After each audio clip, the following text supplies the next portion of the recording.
ഒരു medical fitness test ഉണ്ട്. ഈ മെഡിക്കൽ ഫിറ്റ്നസ് ടെസ്റ്റിൽ നിങ്ങൾ ഫിറ്റ് ആണെന്ന് തെളിഞ്ഞാൽ മാത്രമേ ഫൈനൽ മെറിറ്റ് ലിസ്റ്റിൽ സ്ഥാനം പിടിക്കാൻ പറ്റുള്ളൂ. ആൻഡ് മെഡിക്കൽ ഫിറ്റ്നസ് ടെസ്റ്റിനകത്ത് മെയിൻലി അങ്ങനെയാണ് നമുക്ക് ടോട്ടൽ 100 മാർക്ക് വരുന്നത്. ആൻഡ് ഈ 100 മാർക്ക് നമ്മൾ അറ്റൻഡ് ചെയ്യേണ്ട ടൈം എന്ന് പറയുന്നത് 90 മിനിറ്റ്സ് ആണ്.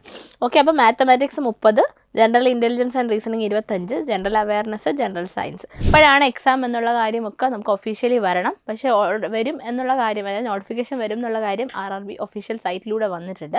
അപ്പോൾ BTech കഴിഞ്ഞ വർഷം പാസ് ഔട്ട് ആയവർക്കും അല്ലെങ്കിൽ നമ്മൾ എക്സാംസിലേക്ക് പിന്നെ basic knowledge of computer application, വളരെ സിമ്പിളായിട്ടുള്ള കമ്പ്യൂട്ടർ എന്നുള്ള ക്വസ്റ്റ്യൻസ് ആണ്. അതുപോലെ തന്നെ എൻവയോൺമെൻറ്റ് ആൻഡ് പൊല്യൂഷൻ, അതും സിവിലുകാർക്ക് വലിയ പാടൊന്നും ഉണ്ടാകത്തില്ല എഴുതാനായിട്ട്. അപ്പോൾ അതുകൊണ്ട് തന്നെ ഹായ് ഓൾ, എല്ലാവർക്കും നമസ്കാരം. ഇന്ന് നമ്മൾ ഡിസ്കസ് ചെയ്യാൻ പോകുന്നത് RRB JEE എക്സാമിനെ കുറിച്ചിട്ടാണ്.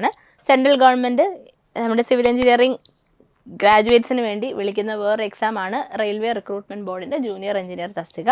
നമുക്ക് 2019 ലാസ്റ്റായിട്ട് ലിസ്റ്റ് വന്നത്. അതിനുശേഷം നമുക്ക് ഇപ്പോഴാണ് പുതിയ നോട്ടിഫിക്കേഷൻ വരാൻ പോകുന്നത്. അപ്പോൾ നമുക്ക് എപ്പോഴാണ് എക്സാം എന്നുള്ള കാര്യമൊക്കെ നമുക്ക് ഒഫീഷ്യലി വരണം. പക്ഷേ വരും എന്നുള്ള കാര്യം, അതായത് നോട്ടിഫിക്കേഷൻ വരും എന്നുള്ള കാര്യം RRB ഒഫീഷ്യൽ സൈറ്റിലൂടെ വന്നിട്ടുണ്ട്. അപ്പോൾ BTech കഴിഞ്ഞ വർഷം പാസ് ഔട്ട് ആയവർക്കും അല്ലെങ്കിൽ നമ്മൾ എക്സാംസിലേക്ക് ആദ്യമായി അപ്രോച്ച് ചെയ്യുന്നവർക്കും RRB JEE എക്സാമിൻ്റെ ഒരു ഘടനയും അതുപോലെ തന്നെ എങ്ങനെയാണ് നമ്മൾ നേരത്തെ പറഞ്ഞ സെൻട്രൽ ഗവൺമെൻറ് എക്സാമായ SSC JEE പഠിക്കുമ്പോൾ RRB JEEക്കും കൂടി വേണ്ടി പഠിക്കാൻ പറ്റുന്ന എന്നൊക്കെ നമുക്ക് നോക്കാം. ഓക്കെ, അപ്പം ബിഫോർ സ്റ്റാർട്ടിങ് നമുക്ക് ഒരു ചെറിയ മോട്ടിവേഷണൽ കോട്ടോട് കൂടി തുടങ്ങാം. If you think you can do a thing or if you think you can do a thing, you are correct. അതായത് നമുക്കൊരു കാര്യം ചെയ്യാൻ പറ്റുമെന്നും അല്ലെങ്കിൽ നമുക്ക് പറ്റത്തില്ല എന്ന് നമ്മൾ വിചാരിച്ചാലും രണ്ടും കറക്റ്റ് തന്നെയാണ്. നമുക്ക് പറ്റത്തില്ല എന്ന് നമ്മൾ തന്നെയാണ് വിചാരിക്കുന്നത്, so will not do anything for that. നമുക്ക് പറ്റുമെന്ന് വിചാരിക്കുന്ന നമ്മളായിരിക്കും, so will work towards that. അപ്പോൾ ഇത് രണ്ടും നമ്മൾ തന്നെയാണ് വിചാരിക്കുന്നത്, so both are correct. Okay, അപ്പോൾ നിങ്ങൾ എന്ത് വേണമോ വേണ്ടയോ എന്നുള്ളത് നമ്മളാണ് ഡിസൈഡ് ചെയ്യേണ്ടത്. ഓക്കെ, അപ്പോൾ RRB JEE 2023 വരേണ്ടുള്ളതാണ്. നമുക്ക് 2024 നോട്ടിഫിക്കേഷൻ വരാൻ നമ്മൾ ഒഫീഷ്യലി പറയുന്നത്. ഓക്കെ, അപ്പോൾ നമുക്ക് സെലക്ഷൻ പ്രോസസ്സ് എന്ന് പറയുന്നത് 3 സ്റ്റേജ് ആണ്. 3 സ്റ്റേജാണ്, 4 സ്റ്റേജ് ഉണ്ട്. അതിൽ 3 എണ്ണമാണ് ക്രൂഷ്യലായിട്ട് നിൽക്കുക. First stage of computer based test ഉണ്ട്, സെക്കൻഡ് സ്റ്റേജ് ഉണ്ട്, മെഡിക്കൽ ഉണ്ട്. ഡോക്യുമെൻറ്റ് വെരിഫിക്കേഷൻ വലിയ സീനില്ല, നമ്മുടെ ഡോക്യുമെൻറ്റ്സ് മാത്രം പ്രൊഡ്യൂസ് ചെയ്താൽ മതി. പക്ഷേ മെഡിക്കൽ എക്സാമിനേഷൻ ഇവിടെ ഒരു വലിയ റോളുണ്ട്. സ്പെക്സൊക്കെ ഉപയോഗിക്കുന്ന ആൾക്കാരാണെങ്കിൽ ഓരോ പോസ്റ്റുകൾക്കും നമുക്ക് പറയാറുണ്ട് ഇതാണ് നമ്മുടെ സ്പെസിഫിക്കേഷൻ എന്ന് പറയാറുണ്ട്. അപ്പോൾ അതനുസരിച്ച് വേണം അപ്ലൈ ചെയ്യാൻ. ചിലപ്പോൾ നമുക്ക് പവർ ഉള്ളവർക്കും +4 ഒക്കെ +4+3 ഡയോപ്റ്റർ വരെയൊക്കെ അക്സെപ്റ്റബിൾ ആവത്തുള്ളൂ. അപ്പോൾ അത് നോക്കി വേണം. അത് നമ്മുടെ നോട്ടിഫിക്കേഷൻ വരുന്ന സമയത്ത് ഓരോ പോസ്റ്റിനും ഉള്ള സ്റ്റാൻഡേർഡ്സ് മെൻഷൻ ചെയ്തിട്ടായിരിക്കും വരിക. അപ്പോൾ അത് നോക്കിയിട്ട് വേണം അപ്ലൈ ചെയ്യാനായിട്ട്. ഓക്കെ, അപ്പോൾ നമുക്ക് എക്സാംസിലേക്ക് കടക്കാം. നമുക്ക് ജൂനിയർ എഞ്ചിനീയർ എക്സാമാണ്.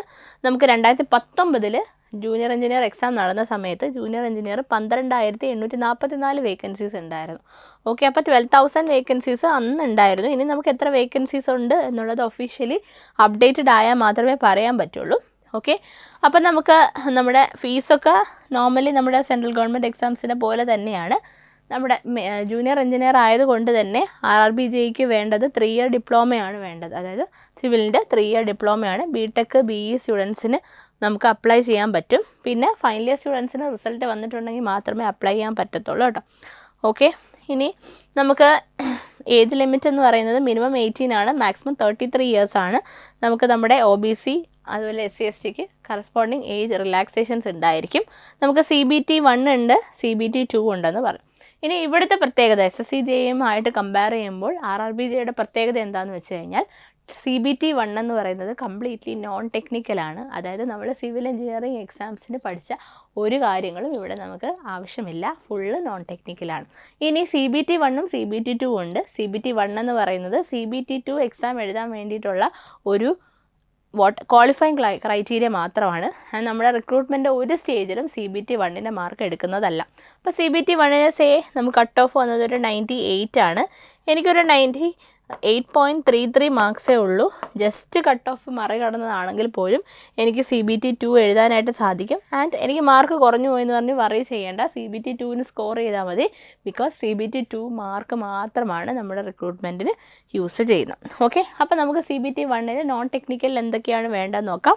മാത്തമാറ്റിക്സ് ഉണ്ട്, ജനറൽ അവയർനെസ് ഉണ്ട്, ജനറൽ സയൻസ് ഉണ്ട്, ജനറൽ ഇൻ്റലിജൻസ് ആൻഡ് റീസണിങ് ഉണ്ട്.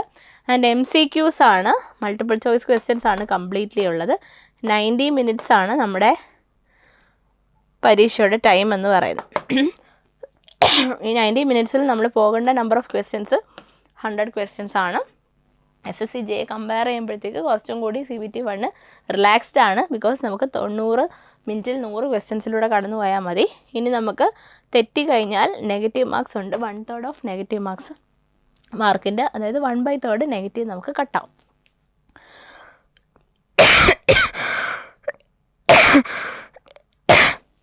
ഇനി RRB JEEയുടെ CBT 1ൻ്റെ സബ്ജക്ട്സിൻ്റെ വെയിറ്റേജ് നോക്കാം.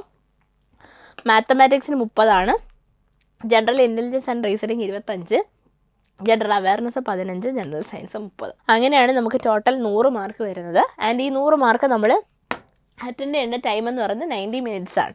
ഓക്കെ, അപ്പോൾ mathematics 30, general intelligence and reasoning 25, general awareness, general science. അപ്പോൾ അതിൽ മാത്തമാറ്റിക്സിന് 30, ജനറൽ സയൻസിന് 30, അതായത് 60 മാർക്ക് എന്ന് പറയുന്നത് എസ്പെഷ്യലി ടെക്നിക്കൽ ബാക്ക്ഗ്രൗണ്ട് ഉണ്ടായതുകൊണ്ട് നമുക്ക് പഠിക്കാൻ കുറച്ച് എളുപ്പമായിരിക്കും. ഇതിൽ ഫിസിക്സ്, കെമിസ്ട്രി, ബയോളജി ആണ് വരിക ജനറൽ സയൻസിനകത്ത്. മാത്തമാറ്റിക്സ് എന്ന് പറഞ്ഞാൽ ബേസിക് ആയിട്ടുള്ള മാത്തമാറ്റിക്സ് മാത്രമേ ഉള്ളൂ. അപ്പോൾ ഈ 60 മാർക്ക് കിട്ടാൻ എളുപ്പമാണ്. ഇനി general intelligence and reasoning already SSC JEEക്കൊക്കെ നമ്മൾ പഠിക്കുന്നവർ ചെയ്യുന്നതാണ്, ജനറൽ അവയർനെസ്സും പഠിക്കുന്നതാണ്. അപ്പോൾ അത് രണ്ടും കൂടെ ക്ലബ് ചെയ്ത് ഒരേപോലെ പഠിക്കുവാണെങ്കിൽ it will be useful for you. അതുകൊണ്ടാണ് ഈ ഒരു CBT 1 എന്ന് പറയുന്നത് കമ്പാരിറ്റീവ് നമുക്ക് സിമ്പിളാണ്. ക്വസ്റ്റ്യൻസിൻ്റെ ലെവലും ഭയങ്കര ഹൈ ആയിരിക്കത്തില്ല, ക്വസ്റ്റ്യൻ്റെ ലെവലും ഒരു നോർമൽ ലെവലായിരിക്കും. ഒരു ആവറേജ് സ്റ്റുഡൻറ്റിന് ക്ലിയർ ചെയ്യാനായിട്ട് വലിയ ബുദ്ധിമുട്ടുണ്ടാവത്തില്ല. ഓക്കെ, ഇനി CBT 2 എന്ന് പറയുന്നത് നമുക്ക് കൂടുതലും ടെക്നിക്കൽ എബിലിറ്റീസ് ചെക്ക് ചെയ്യുന്നതായിരിക്കും. ഓക്കെ, അപ്പോൾ ടെക്നിക്കൽ എബിലിറ്റീസ് എന്ന് പറഞ്ഞാൽ സിവിൽ എഞ്ചിനീയറിംഗുകാർക്ക് സിവിൽ എഞ്ചിനീയറിംഗ് ടോപ്പിക്സ് ആണ് ഉണ്ടാവുക. അപ്പോൾ നമുക്ക് മൊത്തം 150 മാർക്കാണ് CBT 2 ഉണ്ടാവുക. ഞാൻ പറഞ്ഞു CBT 1 എഴുതി ക്വാളിഫൈ ചെയ്താൽ മാത്രമേ CBT 2 എഴുതാൻ പറ്റുള്ളൂ. CBT 1 എന്ന് പറഞ്ഞാൽ മിയർലി ഒരു ക്വാളിഫൈങ് മാർക്ക് മാത്രമാണ്. ആൻഡ് 150 ക്വസ്റ്റ്യൻസിൽ 100 മാർക്കും എന്ത് തന്നെയായിരിക്കും, നമുക്ക് ടെക്നിക്കലായിരിക്കും. ഏതിനാണ്? CBT 2. 100 മാർക്കും എന്ത് തന്നെയാണ്, ടെക്നിക്കലാണ്. ബാക്കി 50 മാർക്കാണ് നമുക്ക് അവിടെ നോൺ ടെക്നിക്കൽ വരിക. ആ 50 മാർക്കിനകത്ത് വരുന്നത് ഫിസിക്സ്, കെമിസ്ട്രി, നമ്മൾ CBT 1 പഠിച്ച സെയിം കാര്യം തന്നെ. ജനറൽ അവയർനെസ് വരും, പിന്നെ basic knowledge of computer application, വളരെ സിമ്പിളായിട്ടുള്ള കമ്പ്യൂട്ടർ എന്നുള്ള ക്വസ്റ്റ്യൻസ് ആണ്. അതുപോലെ തന്നെ എൻവയോൺമെൻറ്റ് ആൻഡ് പൊല്യൂഷൻ, അതും സിവിലുകാർക്ക് വലിയ പാടൊന്നും ഉണ്ടാകത്തില്ല എഴുതാനായിട്ട്. അപ്പോൾ അതുകൊണ്ട് തന്നെ ഈ 150 മാർക്കിലും സിവിലുകാർക്ക് സ്കോർ ചെയ്യാൻ ഭയങ്കര എളുപ്പമാണ്. അൺലെസ് ആൻഡ് അണ്ടിൽ നിങ്ങളുടെ ഈ 100 ടെക്നിക്കൽ എന്ന് പറയുന്നത് ഫൗണ്ടേഷൻ സ്ട്രോങ് ആക്കി വെക്കാം. ഞാൻ SSC JEE എക്സാംസിൻ്റെ കാര്യത്തിൽ പറഞ്ഞ പോലെ തന്നെ RRB JEE എക്സാമിലും നിങ്ങൾ നോക്കേണ്ടുള്ളത് നിങ്ങൾ എത്രത്തോളം ടെക്നിക്കലി സ്ട്രോങ് ആണ് എന്നുള്ളതാണ്. CBT 1 ക്വാളിഫൈ ചെയ്യുമ്പോൾ നോൺ ടെക്നിക്കൽ ഓഫ് കോഴ്സ് നിങ്ങൾ പഠിക്കണം. പക്ഷേ CBT 1 പഠിക്കുന്നതിനോടൊപ്പം തന്നെ CBT 2ൻ്റെ ടെക്നിക്കലും പഠിച്ചിരിക്കണം. ഓക്കെ, ടൈം 2 മണിക്കൂറാണ്. 150 ക്വസ്റ്റ്യൻസ്, അതായത് 120 മിനിറ്റിൽ യു ഹാവ് ടു റൈറ്റ് എത്ര ക്വസ്റ്റ്യൻസ് ആണ്? 150 ക്വസ്റ്റ്യൻസ് ആണ് എഴുതേണ്ടത്. ഇവിടെ നമുക്ക് നെഗറ്റീവ് മാർക്കുണ്ട് കേട്ടോ. ഓക്കെ, 1/3 നെഗറ്റീവ് ഉണ്ടായിരിക്കും. ഇവിടെ ടൈം എന്ന് പറയുന്നത് ഒത്തിരി അങ്ങ് നമ്മുടെ SSC JEE പോലെ ടൈറ്റ് അല്ല. ബിക്കോസ് നമുക്ക് 150 ക്വസ്റ്റ്യൻസ് ആണ് 120 മിനിറ്റിൽ എഴുതേണ്ടത്. എന്നിരുന്നാലും നമ്മുടെ ടൈം മാനേജ്മെൻറ്റ് ഇവിടെ ഒരു ക്രൈറ്റീരിയ തന്നെയാണ്, നോക്കണം. ഓക്കെ, ഇനി നമ്മുടെ CBT 2 നോക്കാം. CBT 2 ഞാൻ പറഞ്ഞു ടെക്നിക്കൽ എബിലിറ്റി 100 മാർക്കാണ്, ബാക്കി 50 ആണ് നമുക്ക് നോൺ ടെക്നിക്കൽ വരിക. അതിൽ വരുന്നതാണ് general awareness, physics and chemistry, computer application, environmental pollution. ഇതിൽ computer, environmental, physics and chemistry, അതായത് 35 മാർക്സ് നിങ്ങൾക്ക് CBT 1 സഹായത്തോടു കൂടിയും കമ്പ്യൂട്ടർ വളരെ ബേസിക്സ് ആയതുകൊണ്ടും എൻവയോൺമെൻറ്റൽ ആൻഡ് പൊല്യൂഷനും ബേസിക്സ് ആയിട്ട് പറ്റും. സോ 135 മാർക്സ് എളുപ്പത്തിൽ കിട്ടും. ഈ 135ൽ ടെക്നിക്കൽ തന്നെയാണ് മേജർ കോൺട്രിബ്യൂഷൻ ചെയ്യുന്നത്. അതനുസരിച്ചിരിക്കും നിങ്ങളുടെ ജോലി സാധ്യതകൾ. ബിക്കോസ് CBT 2ൻ്റെ മാർക്ക് മാത്രമാണ് ഫൈനൽ റിക്രൂട്ട്മെൻറ്റിന് എടുക്കുന്നത്. ഓക്കെ, ഇനി നമുക്ക് നമ്മുടെ RRB JEE 2023 ജനറൽ നോളജിൽ വരുന്നത് current affairs, geography, history, polity, നമ്മൾ SSC പറഞ്ഞ പോലെ തന്നെ Indian economy, environmental issues, sports, technological developments, general scientific developments. പിന്നെ CBT 2 ജനറൽ സയൻസിൽ വരുന്നത് ഫിസിക്സ്, കെമിസ്ട്രി, ബയോളജിയാണ്. പിന്നെ നമുക്ക് ജനറൽ ആപ്റ്റിറ്റ്യൂഡിൽ മാത്തമാറ്റിക്സിൽ നോർമലി വരുന്ന മാത്തമാറ്റിക്സ് തന്നെ ഉള്ളൂ. അതുപോലെ തന്നെ ജനറൽ റീസണിങ്ങും സാധാരണ നമ്മൾ SSC JEEക്കൊക്കെ പഠിക്കുന്ന സെയിം കാര്യങ്ങളാണ്. ഓക്കെ, ഇനി നമുക്ക് ടെക്നിക്കൽ എബിലിറ്റീസിലേക്ക് വരാം. ടെക്നിക്കൽ എബിലിറ്റീസിൽ ഒന്ന് വരണം. അതിന് മുന്നേ നമുക്ക് SSCJയുടെ സാലറി ഡീറ്റെയിൽസ് നോക്കാം. ബേസിക് പേ 35,400 ആണ്. പിന്നെ അലവൻസസ് ഒരു 10,000 ഏകദേശം കാണും. ടോട്ടലി നമുക്ക് ഡിഡക്ഷൻസ് ഇല്ലാതെ 46,000ഓളം കിട്ടും. ആൻഡ് നമുക്ക് സ്റ്റാർട്ടിങ് ഒരു 50 ആ ഒരു റേഞ്ചിലാണ് വരിക. അത് പിന്നെ ഈ ഡിയർനെസ് അലവൻസ് ഒക്കെ മാറും. പിന്നെ ലൊക്കേഷൻ അലവൻസ് ഉണ്ട്. ഏത് ലൊക്കേഷനാണോ നിങ്ങൾക്ക് പോസ്റ്റ് ചെയ്യുന്നതിനനുസരിച്ച് ഓൺ ആവറേജ് ആണ്. ഇതിൽ ചിലപ്പം കൂടാം കുറയാം. Okay, depending upon location where you are posting എന്നുള്ളത്. പിന്നെ കരിയർ ഗ്രോത്ത് എന്ന് പറഞ്ഞാൽ JE ആയിട്ട് കയറി കഴിഞ്ഞാൽ നമുക്ക് SSC അതായത് സീനിയർ സെക്ഷൻ എഞ്ചിനീയർ, അതുപോലെ additional division engineer, divisional engineer, senior divisional engineer ആയിട്ടൊക്കെ പ്രൊമോഷൻ കിട്ടും. ചെറിയ പ്രായത്തിലൊക്കെ കയറി കഴിഞ്ഞാൽ നല്ല പ്രൊമോഷൻ സാധ്യതയുള്ളതാണ്. പിന്നെ ഏറ്റവും ഇമ്പോർട്ടൻ്റ് ആയിട്ടുള്ളത് ഈ 2 ടയർ നമ്മൾ ക്വാളിഫൈ ചെയ്ത് കഴിഞ്ഞാൽ ഒരു മെഡിക്കൽ ഫിറ്റ്നസ് ടെസ്റ്റ് ഉണ്ട്. ഈ മെഡിക്കൽ ഫിറ്റ്നസ് ടെസ്റ്റിൽ നിങ്ങൾ ഫിറ്റ് ആണെന്ന് തെളിഞ്ഞാൽ മാത്രമേ ഫൈനൽ മെറിറ്റ് ലിസ്റ്റിൽ സ്ഥാനം പിടിക്കാൻ പറ്റുള്ളൂ. ആൻഡ് മെഡിക്കൽ ഫിറ്റ്നസ് ടെസ്റ്റിനകത്ത് മെയിൻലി ഐസൈറ്റ് ആണ് വേണ്ടത്. നമുക്ക് ഒരുപാട് പോസ്റ്റുകൾ വരും. പെർമനൻറ്റ് വേ ഉണ്ട്, വർക്ക്സ് ഉണ്ട്.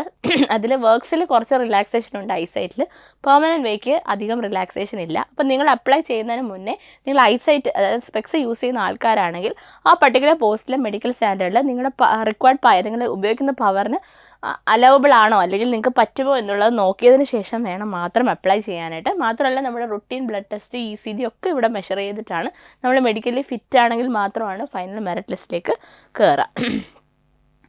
ഓക്കെ, ഇനി സദേൺ റെയിൽവേ നമ്മൾ സാധാരണ ചെന്നൈ അതുപോലെ ട്രിവാൻഡ്രം ആണുള്ളത്.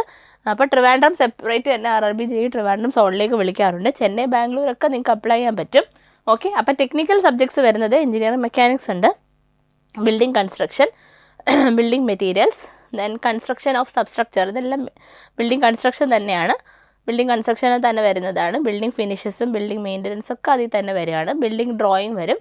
ദെൻ കോൺക്രീറ്റ് ടെക്നോളജി ഉണ്ട്, സർവേയിങ് ഉണ്ട്. സർവേയിങ്ങിൽ തന്നെ എല്ലാ സർവേയിങ്ങും ഉണ്ട്. CAD ഉണ്ട്. ദെൻ ജിയോ ടെക്നിക്കൽ എഞ്ചിനീയറിംഗ് ഉണ്ട്, ഹൈഡ്രോളിക്സ് ഉണ്ട്, irrigation, soil mechanics, theory of structures, design of concrete structures, design of steel structures, transportation engineering.